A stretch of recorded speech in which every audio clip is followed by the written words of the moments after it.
President নির্বাচনের দুদিন আগে প্যারিসে সন্ত্রাসী হামলায় এক পুলিশ কর্মকর্তা নিহত, পাল্টা গুলিতে মৃত্যু হামলাকারীর, আইএসের দায় স্বীকার। পিয়ংইয়ংয়ের ওপর নতুন নিষেধাজ্ঞা আরোপের হুমকি জাতিসংঘের, কোরীয় সংকট সমাধানে চীনা পদক্ষেপের প্রশংসায় ট্রাম্প, যুক্তরাষ্ট্রকে গুঁড়িয়ে দেওয়ার হুমকি উত্তর কোরিয়ার। দুর্নীতির অভিযোগে পাকিস্তানের প্রধানমন্ত্রীর পদত্যাগের দাবিতে অনড় বিরোধী দলগুলো, যৌথ তদন্তে সহযোগিতার প্রতিশ্রুতি সরকারের। এবং ব্রিটেনে মধ্যবর্তী নির্বাচনের ঘোষণায় পাউন্ডের দরে ঊর্ধ্বগতি, বেড়েছে প্রবাসীদের অর্থ পাঠানোর পরিমাণ, ঈদের আগে রেকর্ড সংখ্যক রেমিটেন্স পাওয়ার আশাবাদ।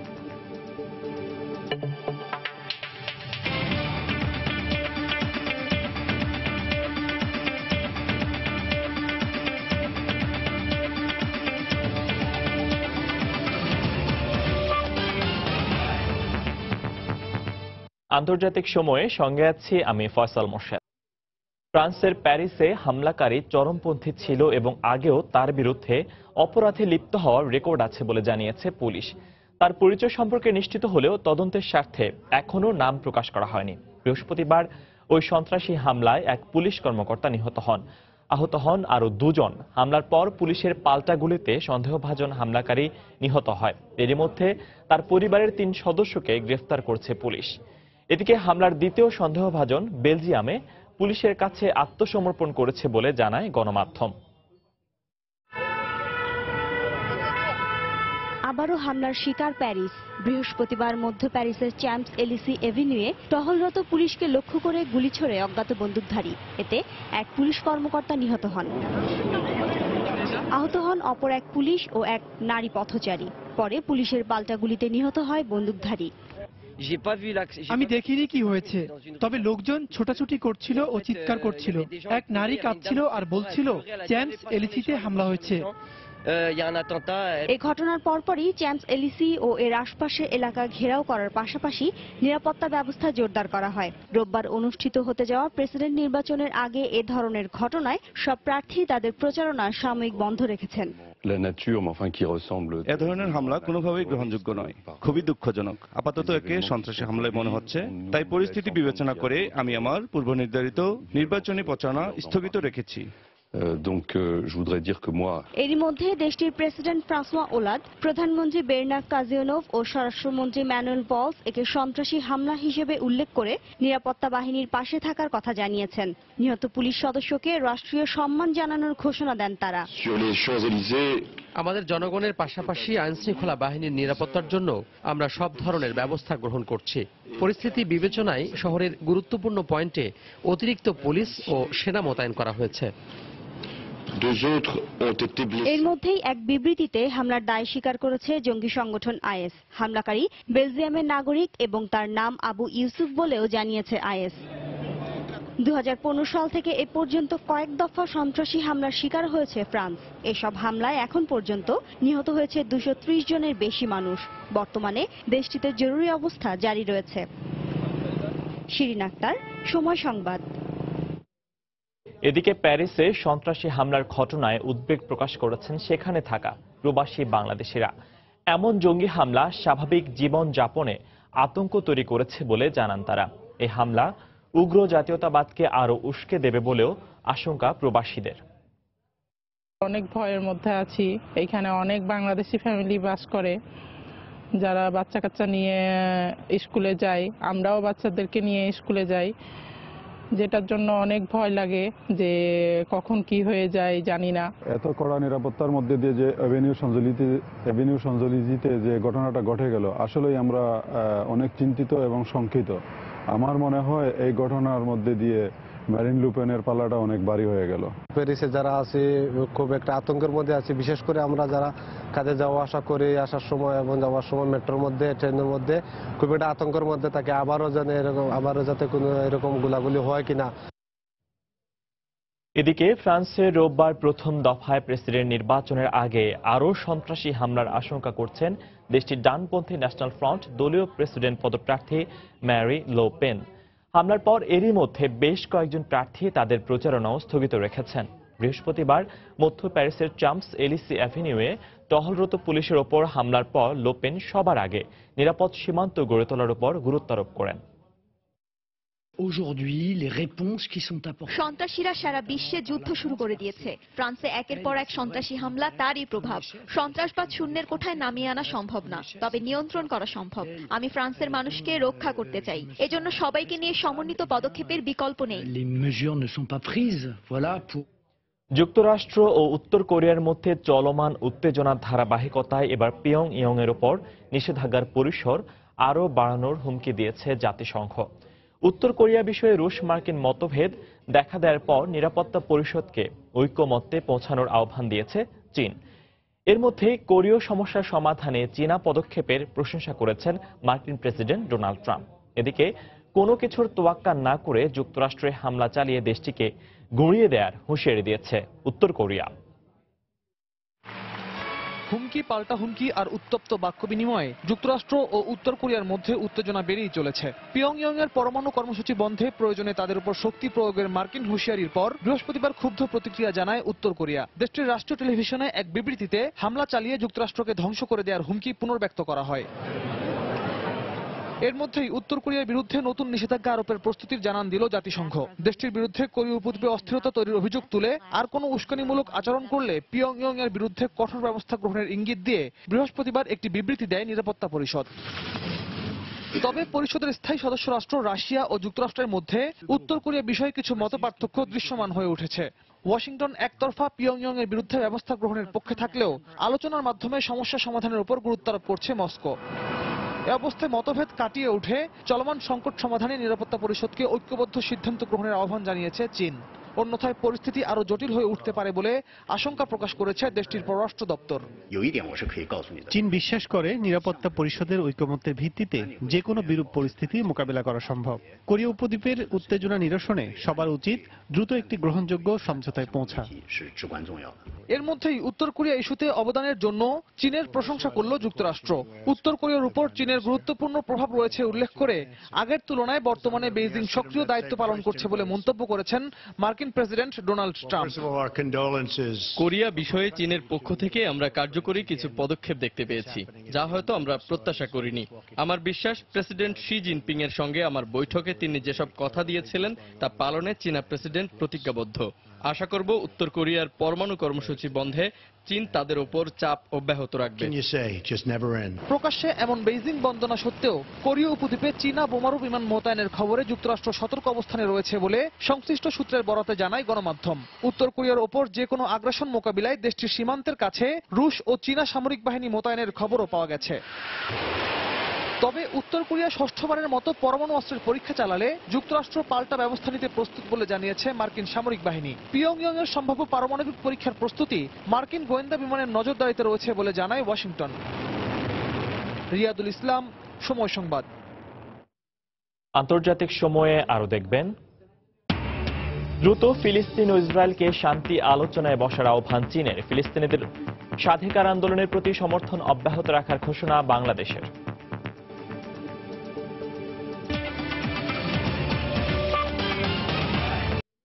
পানামা পেপারস কেলেঙ্কারি থেকে আদালতের রায়ে পাকিস্তানের প্রধানমন্ত্রী নওয়াজ শরীফ আপাতত রক্ষা পেলেও তার পদত্যাগের দাবি জানিয়েছে দেশটির বিরোধী দলগুলো। তারা বলছেন, আদালত অধিকতর তদন্তে যে যৌথ দল গঠনের নির্দেশ দিয়েছেন তার সঠিক বাস্তবায়নে নওয়াজ শরীফকে পদত্যাগ করতে হবে। তবে আদালতের রায়কে নিজেদের বিজয় হিসেবে ঘোষণা করেছে নওয়াজের দল পাকিস্তান মুসলিম লীগ। সর্বোচ্চ আদালতের নির্দেশনা মেনে যৌথ তদন্ত দল গঠনে সরকার প্রস্তুত বলে জানান পাক প্রতিরক্ষা মন্ত্রী। বহুল আলোচিত পানামা পেপারস কেলেঙ্কারির ঘটনায় আইনি পরীক্ষায় আপাতত উতরে গেলেন পাকিস্তানের প্রধানমন্ত্রী নওয়াজ শরীফ। বিরোধী দলগুলোর করা দুর্নীতির এ মামলার বৃহস্পতিবার বিভক্ত রায় দেন দেশটির সর্বোচ্চ আদালত। রায়ে বলা হয়, বিরোধী দলের দাবি অনুযায়ী নওয়াজ শরীফকে ক্ষমতা থেকে অপসারণ করার মতো প্রয়োজনীয় প্রমাণ পাননি আদালত। তবে অর্থ পাচারের অভিযোগের অধিকতর তদন্তে বিভিন্ন সংস্থার সমন্বয়ে যৌথ দল গঠনের নির্দেশ দেন আদালত, যার নেতৃত্বে থাকবেন কেন্দ্রীয় তদন্ত সংস্থার মহাপরিচালক পর্যায়ের একজন কর্মকর্তা। এ রায়কে বিজয় হিসেবে ঘোষণা দিয়েছে নওয়াজ শরীফের দল পাকিস্তান মুসলিম লীগ। সর্বোচ্চ আদালতের নির্দেশনা মেনে যৌথ তদন্ত দল গঠনে সরকার প্রস্তুত বলে জানান দেশটির প্রতিরক্ষা মন্ত্রী। আমরা সব ধরনের তদন্তের জন্য প্রস্তুত। আজ এটি প্রতিষ্ঠিত হয়েছে। বিরোধীরা সুপ্রিম কোর্টে যেসব প্রমাণ উপস্থাপন করেছিল সেগুলো যথেষ্ট নয়। আমরা সফল হয়েছি। তবে আদালত যে অধিকতর তদন্তের নির্দেশ দিয়েছেন তার স্বার্থে নওয়াজ শরীফের পদত্যাগের দাবি জানিয়েছে দেশটির বিরোধী দলগুলো। আদালতের রায়কে অভিনন্দন জানিয়ে তেহরিকে ইনসাফের চেয়ারম্যান ইমরান খান বলেছেন, যৌথ কমিটির তদন্ত শেষ না হওয়া পর্যন্ত নওয়াজ শরীফ প্রধানমন্ত্রীর পদে থাকতে পারেন না। পুরো জাতির পক্ষ থেকে নওয়াজ শরীফকে আমি পদত্যাগের আহ্বান জানাচ্ছি। অন্তত যে 60 দিন যৌথ কমিটি তদন্ত করবেন সেই কয়দিন তিনি প্রধানমন্ত্রীর পদে থাকতে পারেন না। তদন্তে তিনি যদি নির্দোষ প্রমাণিত হন তাহলে আবার প্রধানমন্ত্রীর পদে ফিরে আসবেন। আমি আদালতের রায়ের নিন্দা জানাচ্ছি। নওয়াজ শরীফ রাষ্ট্র পরিচালনায় ব্যর্থ হয়েছেন। তিনি কোনোভাবেই প্রধানমন্ত্রী পদে থাকতে পারেন না। তার পদত্যাগ করা উচিত। অন্য কাউকে রাষ্ট্র পরিচালনার সুযোগ দেওয়া উচিত। এদিকে পানামা পেপারস ফাঁসের পর অর্থ পাচারের অভিযোগ থেকে রেহাই পাচ্ছেন প্রধানমন্ত্রী নওয়াজ শরীফের মেয়ে মরিয়ম নওয়াজ। বৃহস্পতিবারের আদালতের রায়ে কার্যত মরিয়মকে বিরোধী দলগুলোর অভিযোগ থেকে মুক্তি দেওয়া হয়েছে বলে ডনের খবরে বলা হয়। গত বছর পানামা ভিত্তিক আইনি পরামর্শক প্রতিষ্ঠান মোসাক ফনসেকার 1 কোটিরও বেশি গোপন নথি ফাঁস করে international consortium of investigative journalist ICIJ। ধনী ও ক্ষমতাধর ব্যক্তিরা কিভাবে কর ফাঁকি দিয়ে বিদেশে গোপন সম্পদের পাহাড় গড়ে তোলেন এসব নথিতে সেগুলোই প্রকাশিত হয়। এতে রাজনৈতিক ব্যক্তিত্ব থেকে চলচ্চিত্রের খ্যাতমান তারকাদের দুর্নীতির তথ্য উঠে আসে। তালিকায় প্রধানমন্ত্রী নওয়াজ শরীফ এবং তার 3 সন্তানের বিরুদ্ধে দুর্নীতির তথ্য ফাঁস হলে তদন্ত শুরু করেন দেশটির সুপ্রিম কোর্ট। রবিউল ইসলাম আওলাদ, সময় সংবাদ। ব্রিটিশ প্রধানমন্ত্রী থেরেসা মে মধ্যবর্তী নির্বাচন ঘোষণা দেওয়ার পরপরই বেড়ে গেছে পাউন্ডের দর, যা গত 6 মাসের মধ্যে এবারে প্রথম। আর এই সুযোগে বেড়ে গেছে প্রবাসী বাংলাদেশিদের অর্থ পাঠানোর পরিমাণ। পাউন্ডের এই ঊর্ধ্বগতি অব্যাহত থাকলে আগামী ঈদে ব্রিটেন থেকে বাংলাদেশে রেকর্ড সংখ্যক রেমিটেন্স আসবে বলে ধারণা করা হচ্ছে। তানভীর হাসানের ক্যামেরায় আরো জানাচ্ছেন আমাদের লন্ডন প্রতিনিধি শোয়েব কবির। যুক্তরাজ্যে ব্রেক্সিট ইস্যুতে গণভোটের পরেই শুরু হয় পাউন্ডের দরপতন। টাকার বিপরীতে পাউন্ডের দাম কমে যায় 10 টাকার মতো। তবে দেশটিতে মধ্যবর্তী নির্বাচন ঘোষণার দিন থেকেই আবারও ঊর্ধ্বমুখী পাউন্ডের দর, এক লাফে বেড়েছে 4 টাকার মতো। পাউন্ডের যে পরিমাণ দরপতন হয়েছিল সেটা কিন্তু আমাদের জন্য খুবই ভয়াবহ কারণ ধারণ করছিল। সাডেনলি পাউন্ডটা অনেক আপ হয়ে গেছে এবং সেটা কিন্তু আমাদের জন্য খুবই ভালো। যদি এইটা আগামী এই রমজান মাস পর্যন্ত থাকে তাহলে এখান থেকে কিন্তু হিউজ রেমিটেন্স যাবে আমাদের দেশে। পাউন্ডের বিপরীতে টাকার দর বেড়ে যাওয়ায় রেমিটেন্স পাঠাতে এক্সচেঞ্জ হাউসগুলোতে ভিড় বেড়েছে প্রবাসীদের। এতদিন টাকার রেট খুব কম ছিল, তাই আমরা টাকা পাঠানোতে আগ্রহী ছিলাম না। এখন টাকা রেট বাড়তেছে, তাই আমরা রেগুলার পাঠাবো ইনশাল্লাহ। এই রেটটা যদি অব্যাহত থাকে আমরা আরো বেশি করে পাঠাতে সক্ষম হব। এতে আশার আলো দেখছেন রেমিটেন্স পাঠাতে সহায়তাকারী প্রতিষ্ঠানগুলো। রেমিটেন্স বিজনেস নির্ভর করে টাকার মানের উপরে। যখন টাকার মান কমে যায় তখন রেমিটেন্স কমে যায়, যখন টাকার মান বাড়ে তখন রেমিটেন্স বেড়ে যায়। পাউন্ডের দরপতন সহ আরো বেশ কয়েকটি কারণে যুক্তরাজ্য থেকে বাংলাদেশে বিগত সময়ে রেমিটেন্স পাঠানোর হার কমতে শুরু করেছিল। ব্রিটেনের রাজনীতির হিসেব নিকেশের উপর বিশ্ব অর্থনীতি কতটা সম্পৃক্ত তা সহজে বোঝা যায় পাউন্ডের দরপতন এবং ঊর্ধ্বগতির এই চিত্র দেখে। বাংলাদেশের মতো উন্নয়নশীল দেশে রেমিটেন্স প্রবাহর চিত্র পুরোপুরি বদলে দিতে পারে ব্রিটেনের আগামী নির্বাচন, আর তার জন্য অপেক্ষা করতে হবে আগামী 8 জুন পর্যন্ত। শোয়েব কবির, সময় সংবাদ, লন্ডন।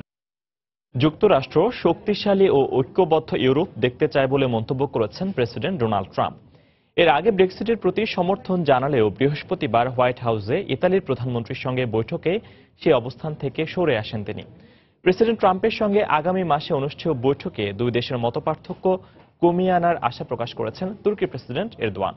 এদিকে নগর উন্নয়ন খাতে বাজেট কমানোর প্রস্তাবের প্রতিবাদে নিউ ইয়র্ক সিটিতে বিক্ষোভ করেছে বেশ কিছু সামাজিক ও নাগরিক অধিকার সংগঠন। প্রেসিডেন্ট ডোনাল্ড ট্রাম্পের প্রস্তাবিত আসন্ন বাজেটে গৃহায়ন ও নগর উন্নয়ন খাতে বরাদ্দ কমানোর প্রতিবাদে বৃহস্পতিবার নিউ ইয়র্ক সিটিতে বিক্ষোভ করেন শত শত মানুষ। বাজেটে এ খাতে $620 কোটি বরাদ্দ কমানোর প্রস্তাব করা হয়। এর ফলে অন্তত 7 লাখ পরিবার জ্বালানি ও শীতে ঘর উষ্ণ রাখার খরচের ভর্তুকি থেকে বঞ্চিত হবে। জনকল্যাণ খাতে বরাদ্দ কমিয়ে প্রেসিডেন্ট ট্রাম্প নির্বাচনী প্রতিশ্রুতি রাখছেন না বলে অভিযোগ বিক্ষোভকারীদের। ট্রাম্প প্রশাসনের প্রস্তাব বাজেটে পাশ হলে আগামী 5 বছরের মধ্যে নগর উন্নয়ন কর্তৃপক্ষ থেকে পাওয়া সব ধরনের ভর্তুকি বন্ধ হয়ে যাবে। এ মন্ত্রণালয়ে এরই মধ্যে বাজেট আশঙ্কাজনকভাবে কমানো হয়েছে। আরো কমানোর প্রস্তাব বিপর্যয় ছাড়া কিছু নয়। বিভিন্ন সামাজিক ও নাগরিক অধিকার সংগঠন আয়োজিত এই বিক্ষোভে শিক্ষার্থী সহ অংশ নেয় বিভিন্ন শ্রেণী পেশার মানুষ। পরে এই বিক্ষোভ থেকে সিটি কাউন্সিলম্যান রিচি টোরেস সহ 9 জনকে আটক করে পুলিশ। এই অবস্থার মধ্যেই এদিন ইতালির প্রধানমন্ত্রী পাওলো জেন্টিলোনির সঙ্গে বৈঠক করেন প্রেসিডেন্ট ডোনাল্ড ট্রাম্প। দুই নেতার এই বৈঠকে পারস্পরিক অর্থনীতি, বাণিজ্য, নিরাপত্তা ও অন্যান্য স্বার্থ সংশ্লিষ্ট বিষয়ে আলোচনা হয় বলে জানায় গণমাধ্যম। ইতালির সিসিলি দ্বীপে আগামী 26 ও 27 মে অনুষ্ঠেয় G7 সম্মেলনে যোগ দেওয়ার কথা রয়েছে ট্রাম্পের। ইউরোপীয় ইউনিয়ন থেকে যুক্তরাজ্যে বেরিয়ে যাওয়ার প্রতি এর আগে ট্রাম্প সমর্থন জানালেও ইতালির প্রধানমন্ত্রীর সঙ্গে বৈঠকের পর সংবাদ সম্মেলনে যুক্তরাষ্ট্রের জন্য বলিষ্ঠ ও সংঘবদ্ধ ইউরোপের গুরুত্ব তুলে ধরেন ট্রাম্প। আমরা ঐক্যবদ্ধ ও শক্তিশালী ইউরোপ দেখতে চাই। এর জন্য যুক্তরাষ্ট্র যে কোনো সাহায্য করতে আগ্রহী। ইউরোপ শক্তিশালী হলে দুপক্ষই লাভবান হবে।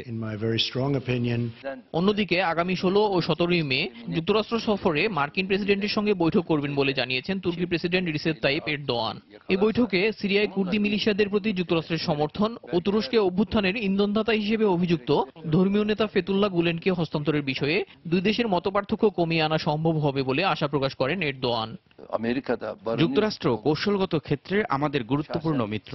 তুরস্কের ব্যর্থ অভ্যুত্থানের সঙ্গে গুলেনের জড়িত থাকার তথ্য প্রমাণ দেশটির কাছে তুলে ধরব। বারাক ওবামা গুলেনকে তুরস্কের কাছে হস্তান্তর করতে পারেননি।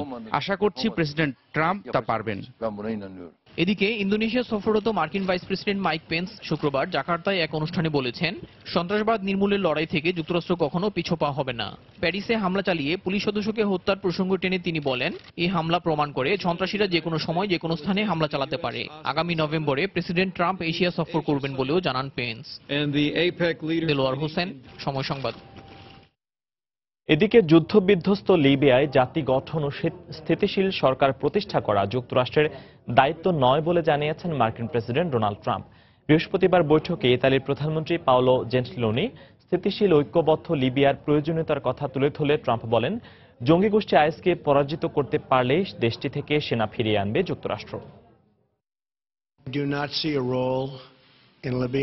অন্য কয়েকটি দেশের মতো লিবিয়ায় শুধু আইএসকে পরাজিত করতেই ভূমিকা রাখতে চায় যুক্তরাষ্ট্র। এটি সম্পন্ন হলে আমরা সেখান থেকে ফিরে আসব। লিবিয়ায় স্থিতিশীলতা ফেরানো ও অবকাঠামো উন্নয়নে ইউরোপীয় মিত্রদের সঙ্গে যুক্তরাষ্ট্র কাজ করতে আগ্রহী নয়। নিজের দেশকেই পুনর্গঠন করতে চাই আমরা। আন্তর্জাতিক সময়ে আরো যা দেখবেন, প্রথমবারের মতো মহাকাশে মনুষ্যবিহীন কার্গো যান পাঠাল চীন। আন্তর্জাতিক মহাকাশ স্টেশনে পৌঁছালেন 2 মার্কিন ও রুশ নভোচারী।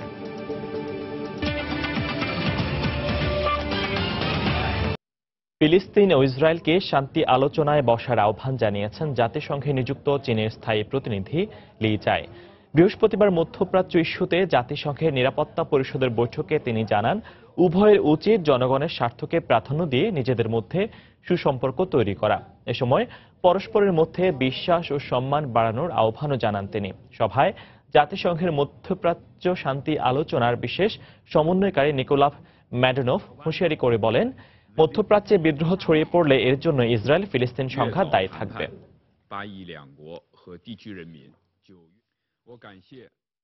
এদিকে ফিলিস্তিনি জনগণের স্বাধিকার আন্দোলনের প্রতি বাংলাদেশের অকুণ্ঠ সমর্থন দিয়ে যাবে বলে জাতিসংঘে বক্তব্য তুলে ধরেছেন বাংলাদেশের স্থায়ী প্রতিনিধি মাসুদ বিন মোমেন। বৃহস্পতিবার নিরাপত্তা পরিষদে মধ্যপ্রাচ্য ও ফিলিস্তিন প্রসঙ্গ শীর্ষক এক উন্মুক্ত বিতর্কে অংশ নিয়ে তিনি একথা বলেন। জাতিসংঘ নিরাপত্তা পরিষদের এপ্রিল মাসের সভাপতি হিসেবে যুক্তরাষ্ট্র এই আলোচনার আয়োজন করে। রাষ্ট্রদূত মোমেন বলেন, এ বছরের জানুয়ারিতে ফিলিস্তিনের প্রেসিডেন্ট মাহমুদ আব্বাসের বাংলাদেশ সফরে প্রধানমন্ত্রী শেখ হাসিনা পূর্ব জেরুজালেমকে রাজধানী করে স্বাধীন ও কার্যকর ফিলিস্তিনের রাষ্ট্র গঠন, ফিলিস্তিনি জনগণের স্বদেশে প্রত্যাবর্তন ও মৌলিক মানবাধিকার প্রশ্নে বাংলাদেশের দৃঢ় সমর্থনের কথা জানান। প্রধানমন্ত্রীর এই অবস্থান ফিলিস্তিনিদের আত্মনিয়ন্ত্রণের অধিকার রক্ষার প্রতি বাংলাদেশের অবিচল সমর্থনের বহিঃপ্রকাশ বলেও মন্তব্য করেন তিনি। মধ্যপ্রাচ্যের রাজনৈতিক অস্থিতিশীলতা ও মানবিক সংকট মোকাবিলায় বাংলাদেশ নিরাপত্তা পরিষদের আরও বলিষ্ঠ ভূমিকা প্রত্যাশা করে বলে জানান তিনি। Jerusalem as its capital. We remain supportive of any যুক্তরাষ্ট্র ও পশ্চিমা রাষ্ট্রের চাপের মুখে জাতিসংঘের তদন্ত দল সিরিয়ার রাসায়নিক বোমা হামলার তদন্তের জন্য আসতে পারছে না বলে জানান প্রেসিডেন্ট বাশার আল আসাদ। এদিকে জেনেভায় সিরীয় ইস্যুতে ত্রিদেশীয় বৈঠকে যুক্তরাষ্ট্র অংশ নেবে না জানালেও রাশিয়াকে সঙ্গে নিয়ে আলোচনা অব্যাহত রাখার কথা জানিয়েছেন সিরিয়া বিষয়ক জাতিসংঘের বিশেষ দূত স্টাফান দি মিস্তুরা। সিরিয়ায় অব্যাহত সহিংসতার মুখে বৃহস্পতিবারও অপেক্ষাকৃত নিরাপদ অঞ্চলগুলোয় পালাতে শুরু করেছে হাজারো বেসামরিক নাগরিক। বেশিরভাগ মানুষ বিদ্রোহী অধ্যুষিত আল ফৌয়া ও কেফরায়া শহরের দুটি ট্রানজিট রুটে আলেপ্পোর জাবাদানি ও মাদায়া শহরে আশ্রয় নিচ্ছে। এদের নিরাপদে বের করে আনতে সম্প্রতি সরকারি ও বিদ্রোহীদের মধ্যে অস্ত্রবিরতি চুক্তি হলেও দফায় দফায় বোমা হামলার কারণে কোনো সুফল মেলেনি। প্রতিটা মুহূর্ত বোমা হামলার আতঙ্কে বেঁচে থাকতে হচ্ছে। সিরিয়ায় শান্তি প্রতিষ্ঠায় শুনলাম কত আলোচনা হলো, চুক্তি হলো, কই আমাদের অবস্থার তো কোনো পরিবর্তন নেই। আমাদের সরকার কি করছে? নিজের দেশকে নরক বানিয়ে ফেলেছে।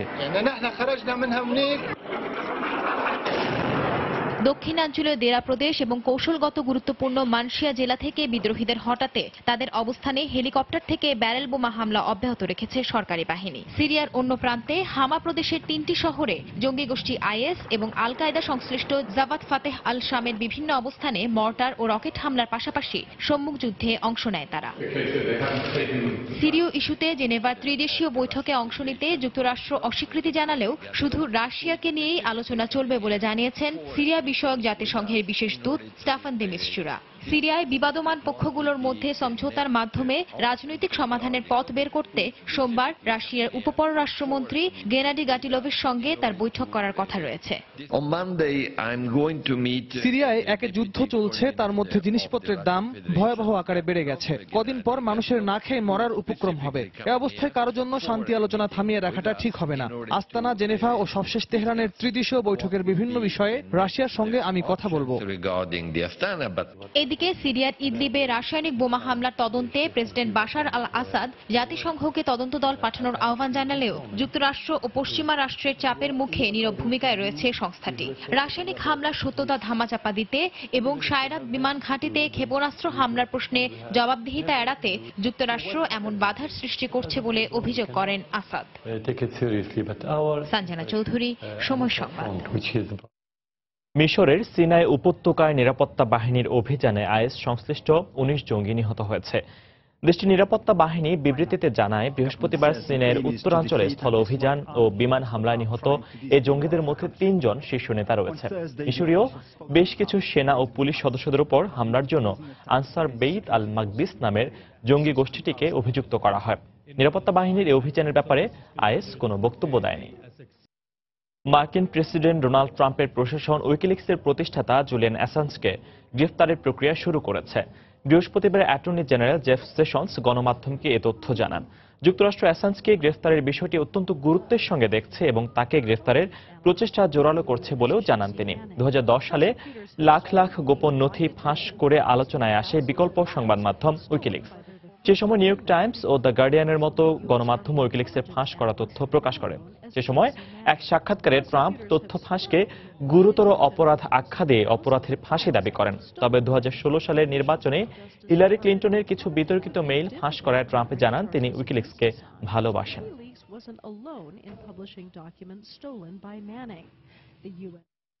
ইরানের আসন্ন প্রেসিডেন্ট নির্বাচন উপলক্ষে বৃহস্পতিবার রাতে প্রার্থীদের চূড়ান্ত তালিকা প্রকাশ করেছে দেশটির স্বরাষ্ট্র মন্ত্রণালয়।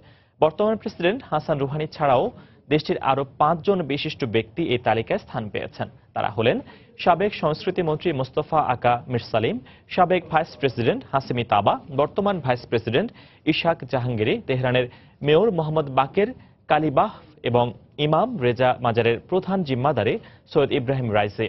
এবারের নির্বাচনে প্রেসিডেন্ট হাসান রুহানি ও ইব্রাহিম রাইসির মধ্যে তীব্র প্রতিদ্বন্দ্বিতার আভাস পাওয়া গেছে। সাবেক প্রেসিডেন্ট মাহমুদ আহমেদিনেজাদ প্রার্থিতার জন্য নাম নিবন্ধন করলেও তিনি চূড়ান্ত তালিকায় স্থান পাননি।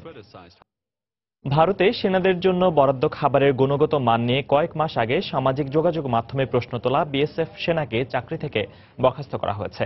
তেজ বাহাদুর যাদব নামের ওই ব্যক্তির এই সংক্রান্ত ভিডিওটি নিয়ে দেশ জুড়ে আলোচনা ঝড় ওঠে। ওই ঘটনার জেরে এবার তাকে চাকরিচ্যুত করা হলো। তবে ন্যায় বিচার পেতে আইনের সহায়তা নেবেন বলে জানিয়েছেন বাহাদুর। খাবারের নিম্নমানের যথাযথ প্রমাণ রয়েছে বলেও দাবি করেন তিনি। ভেনেজুয়েলায় রাজনৈতিক সংকটের জেরে সপ্তাহব্যাপী চলা সরকার বিরোধী বিক্ষোভ, সংঘর্ষ ও সহিংসতায় এ নিয়ে 8 জন নিহত এবং বহু মানুষ আহত হয়েছেন। বৃহস্পতিবারও বিক্ষোভকারীদের সঙ্গে পুলিশের ধাওয়া পাল্টা ধাওয়া হয়। বিক্ষোভকারীদের ছত্রভঙ্গ করতে এবং ইটপাটকেল নিক্ষেপের জবাবে পুলিশও লাঠিচার্জ করে ও টিয়ারশেল ছোড়ে। প্রেসিডেন্ট নিকোলাস মাদুরোর পদত্যাগ, নতুন প্রেসিডেন্ট নির্বাচন এবং কারাবন্দী বিরোধী নেতাদের মুক্তির দাবিতে প্রায় 1 সপ্তাহ ধরে রাজধানী কারাকাস সহ বিভিন্ন শহরে বিক্ষোভ করে আসছে হাজারো সরকার বিরোধী। পাল্টা সমাবেশে ডাক দিয়েছে মাদুরোর সমর্থকরাও। প্রথমবারের মতো মহাকাশে মনুষ্যবিহীন কার্গোযান পাঠিয়েছে চীন। বৃহস্পতিবার স্থানীয় সময় সন্ধ্যায় দক্ষিণাঞ্চলীয় হাইনান প্রদেশের ওয়েনচ্যাং শহর থেকে উৎক্ষেপণের পর তিয়ানঝো 1 নামের ওই কার্গোযানটি সফলভাবে কক্ষপথে প্রবেশ করে। লং মার্চ 7 রকেটে করে পাঠানো যানটি তিয়ানগং 2 গবেষণাগার কিংবা হ্যাভেনলি প্যালেস 2 কেন্দ্রে সংযুক্ত হবে। চীনের মহাকাশ স্টেশন তৈরিতে গুরুত্বপূর্ণ কিছু রসদ সরবরাহ করবে এই কার্গোযানটি। চীনের রাষ্ট্রীয় গণমাধ্যম জানায় এটি 6 টন মালামাল, 2 টন জ্বালানি বহন করতে পারে। মানুষ ছাড়াই যানটি টানা 3 মাস উড়তে সক্ষম বলেও জানানো হয়। সোয়ুজ ক্যাপসুলে করে আন্তর্জাতিক মহাকাশ স্টেশনে 2 জন নভোচারী পাঠিয়েছে নাসা। বৃহস্পতিবার কাজাখস্তানের বাইকোনার কসমোড্রোম থেকে রুশ একটি রকেটের মাধ্যমে ক্যাপসুলটি পাঠানো হয়। জ্যাক ফিশার ও ফিওডর ইউরচেখিন নামে মার্কিন ও রুশ 2 নভোচারীকে নিয়ে ক্যাপসুলটি উৎক্ষেপণের 6 ঘন্টা পর মহাকাশ স্টেশনে সংযুক্ত হয়। পৃথিবী থেকে 400 কিলোমিটার উঁচুতে ঘূর্ণায়মান ওই স্টেশনে পৌঁছালে সেখানে থাকা নভোচারীরা তাদের স্বাগত জানান। আন্তর্জাতিক সময়ের শীর্ষ সংবাদগুলো জানিয়ে দিচ্ছি আরেকবার। প্রেসিডেন্ট নির্বাচনের 2 দিন আগে প্যারিসে সন্ত্রাসী হামলায় এক পুলিশ কর্মকর্তা নিহত। পাল্টা গুলিতে মৃত্যু হামলাকারীর, আইএসের দায় স্বীকার। পিয়ংইয়ং এর ওপর নতুন নিষেধাজ্ঞা আরোপের হুমকি জাতিসংঘের। কোরীয় সংকট সমাধানে চীনা পদক্ষেপের প্রশংসায় ট্রাম্প, যুক্তরাষ্ট্রকে গুঁড়িয়ে দেওয়ার হুমকি উত্তর কোরিয়ার। দুর্নীতির অভিযোগে পাকিস্তানের প্রধানমন্ত্রীর পদত্যাগের দাবিতে অনড় বিরোধী দলগুলো। যৌথ তদন্তে সহযোগিতার প্রতিশ্রুতি সরকারের। এবং ব্রিটেনে মধ্যবর্তী নির্বাচনের ঘোষণায় পাউন্ডের দরে ঊর্ধ্বগতি। বেড়েছে প্রবাসীদের অর্থ পাঠানোর পরিমাণ। ঈদের আগে রেকর্ড সংখ্যক রেমিটেন্স পাওয়ার আশাবাদ। এই ছিল আন্তর্জাতিক সময়। যে কোনো খবর পেতে ভিজিট করুন সময়নিউজ.tv আর সঙ্গে থাকুন সময়ের।